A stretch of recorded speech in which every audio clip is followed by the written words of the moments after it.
प्रिय बच्चों, आज हम आपको भारत कृषि एवं सिंचाई के बारे में पढ़ाएंगे। भूगोल का दूसरा अध्याय है। सबसे पहले हम आपको ये बता दें कि कृषि क्या है। कृषि से आप क्या समझते हैं?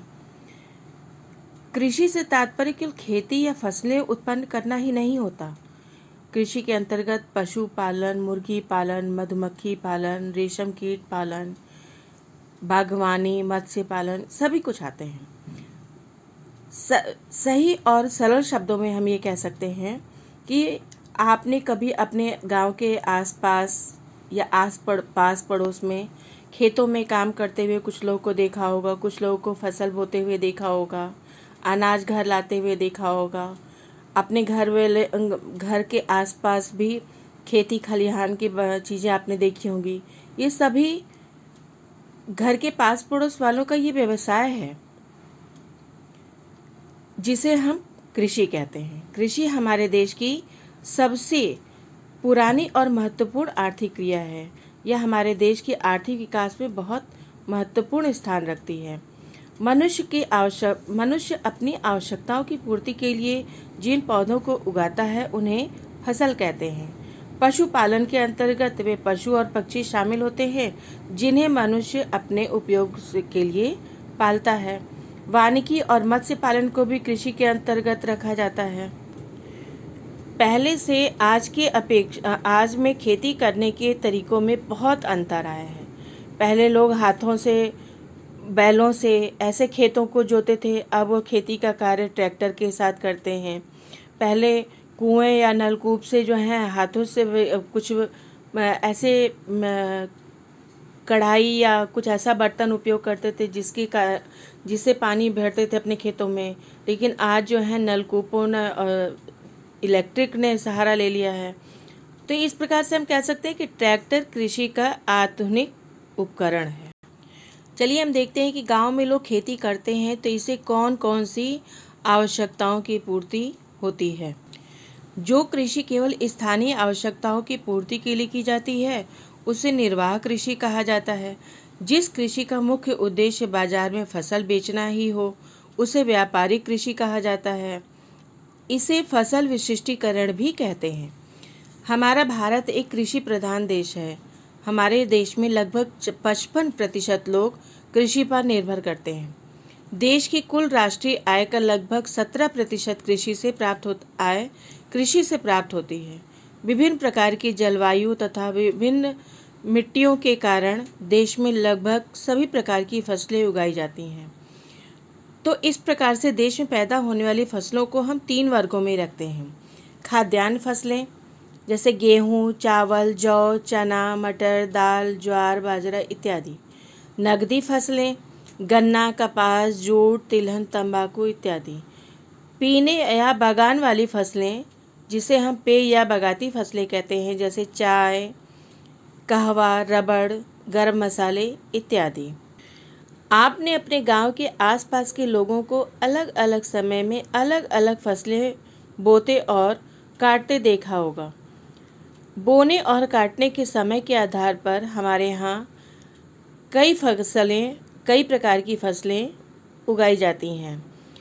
तो कृषि फसलों के प्रकार रबी की फसल, खरीफ की फसल और जायद की फसलों के रूप में हम जानते हैं। चलिए हम जानते हैं कि रबी की फसल क्या होती है।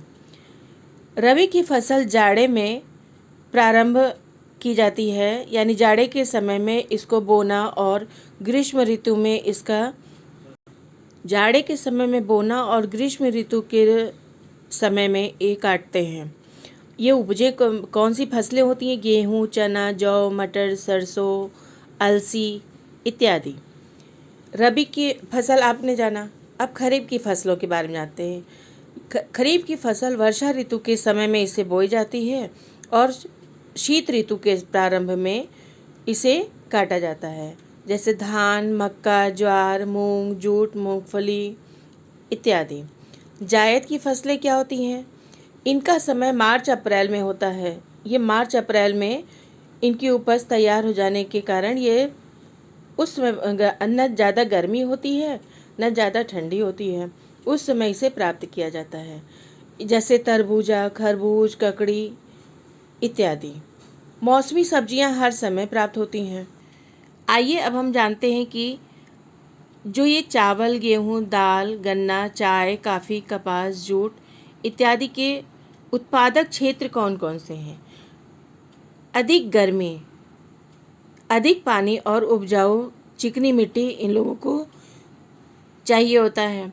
तो इसमें कौन से उत्पादक क्षेत्र हैं? पश्चिमी बंगाल, उत्तर प्रदेश, आंध्र प्रदेश, असम, बिहार, झारखंड, ओडिशा, तमिलनाडु, हिमाचल प्रदेश, मेघालय, केरल, त्रिपुरा, मणिपुर, महाराष्ट्र, कर्नाटक, मध्य प्रदेश, छत्तीसगढ़, पंजाब। तो ये किस लिए प्रसिद्ध हैं ये स्थान? यहाँ चावल के प्रमुख उत्पादक क्षेत्र होते हैं। ये भारत विश्व के लगभग 22% चावल का उत्पादन करता है। चीन के बाद भारत का विश्व में चावल उत्पादन में दूसरा स्थान है।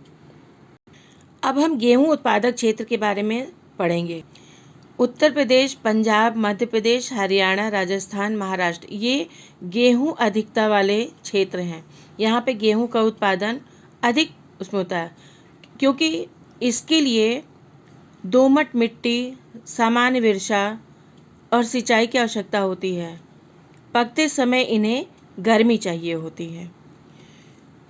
विश्व में गेहूं उत्पादक भी जो देश हैं वो भारत में चीन के बाद इसका दूसरा स्थान होता है। अब हम दलहन के बारे में जानना चाहेंगे, आपको बताना चाहेंगे। दालें प्रमुख उत्पादक क्षेत्र उसके हैं मध्य प्रदेश, राजस्थान, महाराष्ट्र, कर्नाटक, उत्तर प्रदेश, आंध्र प्रदेश। इसके लिए प्रत्येक प्रकार की मिट्टी अच्छी होती है, सामान्य वर्षा और कम मेहनत की आवश्यकता होती है। तो इन फसलों को मिट्टी की अधिक, ये जो अन्य फसलें होती हैं ये मिट्टी को अधिक उपजाऊ बनाती हैं। इसी प्रकार गन्ना है, ये उपजाऊ मिट्टी और गर्म नम जलवायु में उत्पन्न होता है। इसका उत्पादक क्षेत्र होता है उत्तर प्रदेश, महाराष्ट्र, कर्नाटक, तमिलनाडु, पंजाब, हरियाणा इत्यादि। आप भारत के नक्शे में जो ग्रीन में देख रहे हैं ये आपके गन्ना उत्पादक क्षेत्र। यहाँ पे बहुतायत में गन्ना उत्पादन किया जाता है, जिससे हम शुगर या चीनी, गुड़ जिसको हम कहते हैं वो प्राप्त किया जाता है। अब हम चाय के उत्पादक क्षेत्रों के बारे में बताते हैं। इस किस दशा में इसको हम प्राप्त कर सकते हैं? जहाँ पे अधिक वर्षा और गर्मी हो, पहाड़ी ढाल हो जिस पर पानी न रुक सके और इसकी जड़ें गल जाएं, तो इसके उत्पादक क्षेत्र होते हैं असम, पश्चिम बंगाल, मेघालय, अरुणाचल प्रदेश, उत्तराखंड, हिमाचल प्रदेश, तमिलनाडु, केरल के पहाड़ी ढाल। यहाँ पे चाय, कहवा काफ़ी अच्छा उत्पादन होता है। इसी प्रकार से कपास, जूट इत्यादि भी हम प्राप्त करते हैं, कृषि से ही प्राप्त होता है। इसके लिए भी महाराष्ट्र, गुजरात, मध्य प्रदेश, पंजाब, तमिलनाडु, उत्तर प्रदेश, पश्चिम बंगाल, आंध्र प्रदेश, कर्नाटक, हरियाणा ये सब स्थान जो हैं कपास उत्पादन के लिए बहुतायत में प्राप्त किए जाते हैं। जूट भी इसी तरीके से असम, पश्चिम बंगाल, मेघालय, बिहार, उत्तर प्रदेश, उड़ीसा स्थान पर प्राप्त किए जाते हैं, क्योंकि काली मिट्टी इनके लिए आवश्यक होती है और गर्म और नम जलवायु जरूरी होता है। वर्षा भी इनमें 100 सेंटीमीटर वर्षा या सिंचाई का उचित प्रबंध जहाँ हो, उचित उपजाऊ मिट्टी, अधिक वर्षा, गर्म या नर्म जलवायु इनके लिए उपयुक्त होती है। कृषकों को, जो किसान होते हैं, उनके व्यवसाय से संबंधित कठिनाइयों से निपटने के लिए सरकार ने कई व्यवस्थाएं भी करती है, जैसे पैदावार की उचित दर प्रदान करने के लिए अनाजों, फसलों की खरीद की न्यूनतम दर निश्चित की जाती है। खरीदने एवं बेचने हेतु मंडियों और व्यापार केंद्रों की स्थापना की जाती है। इसके अतिरिक्त राष्ट्रीय आय यानी राष्ट्रीय आय किसी राष्ट्र में एक वर्ष के दौरान उत्पादित वस्तुओं व सेवाओं का जो सकल मूल्य होता है या किसी भी देश के विकास के स्तर को दर्शाता है, बताता है। और नकदी फसल क्या होती है? जो दूसरों के उपयोग या बेचने के लिए उत्पादित फसल जिससे नगद आय की प्राप्ति होती है, इसका उपभोग किसान स्वयं नहीं करता। इसी प्रकार आने जाने व फसलों की ढुलाई के लिए छोटे बड़े मार्गों को बनाया गया है। खाद्य संरक्षण के लिए गोदाम शीत घरों की स्थापना की गई।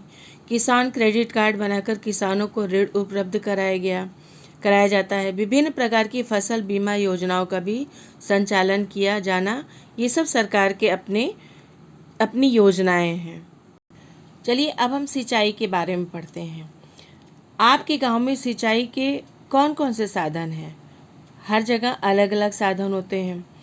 कई जगह सामान्य एक जैसे होते हैं। कृषि के लिए सिंचाई बहुत आवश्यक है, क्योंकि भारत में वर्षा की मात्रा और समय दोनों ही अनिश्चित व असमान है। साल में अच्छी फसल और एक से अधिक फसल उगाने के लिए सिंचाई की आवश्यकता होती है। कुएं और तालाब सिंचाई के प्राचीन साधन हैं। दक्षिण के पठारी भागों में तालाब अधिक हैं। आजकल अधिक मात्रा में पानी प्राप्त करने के लिए नलकूप बनाए जाते हैं। उत्तर भारत में नहरों द्वारा अधिक सिंचाई की जाती है। कहीं कहीं पर नई पद्धति जिसे स्प्रिंकलर या छिड़काव सिंचाई भी प्रचलित होती है, उससे भी बागानी फसलों को लाभ दिया जाता है, उससे भी सिंचाई की जाती है। जैसे फल फूल सब्जी, इसकी सिंचाई जो है टपक पद्धति द्वारा की जा रही है। जबकि खाद्यान्न जैसे गेहूं, मटर इत्यादि फसलों की सिंचाई स्प्रिंकलर पद्धति द्वारा की जाती है। ये स्प्रिंकलर पद्धति क्या है? इसे टपक सिंचाई भी कहते हैं। स्प्रिंकलर का मतलब होता है छिड़काव करना। यह दोनों पद्धतियां भारत में मध्य पश्चिम के सूखा प्रभावित क्षेत्रों में अधिक प्रयोग की जाती है। इन सिंचाई पद्धतियों से सिंचाई में पानी कम खर्च होता है और फसल अच्छी होती है। वर्ष 1966 या 67 से 1966 में हरित क्रांति के माध्यम से कृषि उत्पादन के क्षेत्र में क्रांतिकारी परिवर्तन आया। इस कार्यक्रम का उद्देश्य उन्नत किस्म के बीज, खाद, सिंचाई और आधुनिक यंत्रों का उपयोग द्वारा कृषि उपज में तीव्र गति से वृद्धि करना था। इसे ही हरित क्रांति कहते हैं। भारत में डॉक्टर MS स्वामीनाथन को हरित क्रांति का जनक कहा जाता है।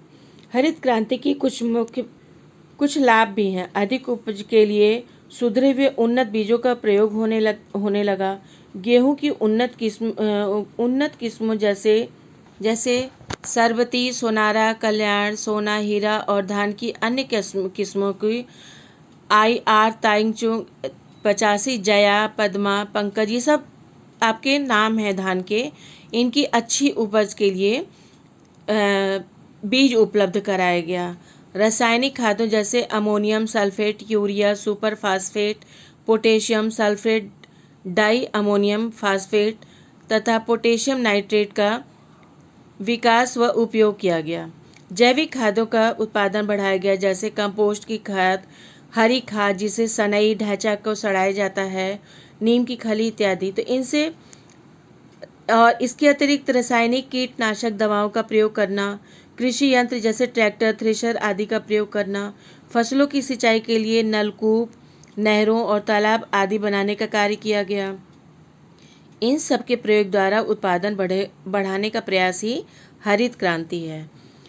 खेतों के लिए जैविक खाद सर्वोत्तम खाद है। तो इस प्रकार से बच्चों आपका ये पाठ समाप्त होता है।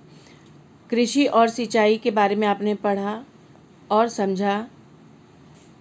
भारत स्वयं एक कृषि प्रधान देश है और कोई भी खेती बिना सिंचाई के, बिना पानी के, बिना मिट्टी के नहीं हो सकती। इसलिए कैसे खेती की जाती है, कैसे सिंचाई होती है, क्या क्या आप उपयोग करते हैं या आपने कहाँ कहाँ देखा, इसके बारे में आपने पढ़ा। हरित क्रांति का दूसरा पहलू है कि रासायनिक कीटनाशकों और उर्वरकों के प्रयोग से पैदावार में बढ़ोतरी हुई। DDT का प्रयोग चारे के माध्यम से गाय तक, फिर उस गाय के दूध के माध्यम से उसे पीने वाले प्राणी तक पहुंच जाता है। इसमें कुछ रसायन ऐसे हैं जो घातक बीमारियों को जन्म देते हैं, जो हमारी रोग प्रतिरोधक क्षमता को कम करते हैं तथा मिट्टी और जल स्रोत को भी प्रदूषित करते हैं। तो हर चीज़ के भी कुछ फ़ायदे होते हैं, कुछ नुकसान होते हैं, लेकिन खेती के लिए जैविक खाद सर्वोत्तम खाद है, यह सत्य है।